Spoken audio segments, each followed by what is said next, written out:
Les invasions biologiques, c'est un phénomène mondial à l'échelle du globe qui implique des espèces exotiques envahissantes qui posent des problèmes sur la biodiversité. Elles sont considérées comme une des plus grandes menaces pour la biodiversité à l'échelle mondiale. Parmi les espèces exotiques envahissantes, il y a des plantes exotiques envahissantes. Et parmi celles-ci, on peut trouver les renous asiatiques, qui sont classées parmi les 100 espèces les plus menaçantes au monde pour la biodiversité. Les renous asiatiques sont originaires du sud-est de l'Asie.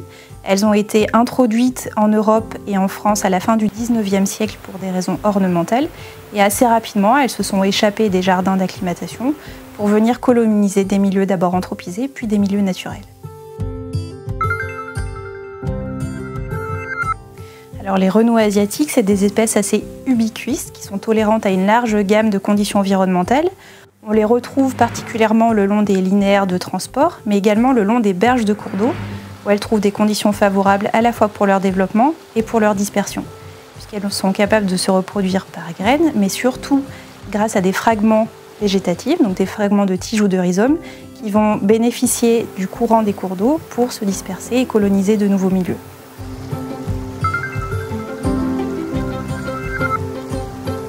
Les renous asiatiques, elles vont produire au printemps une très forte biomasse végétative en un très court temps. Donc elles peuvent atteindre des vitesses de croissance qui peuvent aller au-delà de 10 cm par jour et donc produire ainsi une canopée dominante dans le paysage qui va empêcher ensuite les autres espèces de pousser par filtration de la lumière.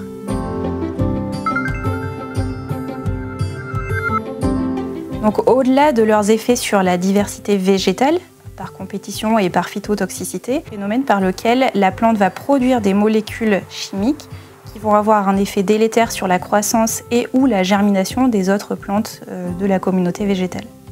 Elles ont également, par la production de composés allélopathiques et la très forte litière qu'elles produisent, des effets sur le fonctionnement physico-chimique du sol. Sous un couvert de renous asiatiques, on va par exemple observer quasiment aucune autre espèce, mis à part au printemps avant qu'elles démarrent et qu'elles développent leur partie aérienne, on va observer très peu d'autres espèces.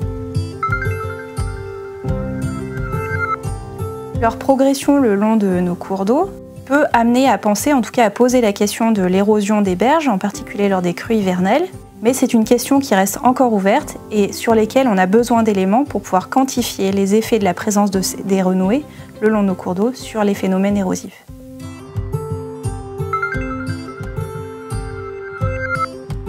La gestion des renous asiatiques est très problématique parce que ce sont des plantes vigoureuses qui repartent très facilement après une action de fauche ou de destruction des parties aériennes. Donc elles posent des défis en termes de gestion. Il existe un certain nombre d'actions, comme par exemple le bâchage, le pâturage, la concurrence végétale. Mais aujourd'hui, aucune ou très difficilement n'est capable d'éradiquer localement les massifs de renous asiatiques.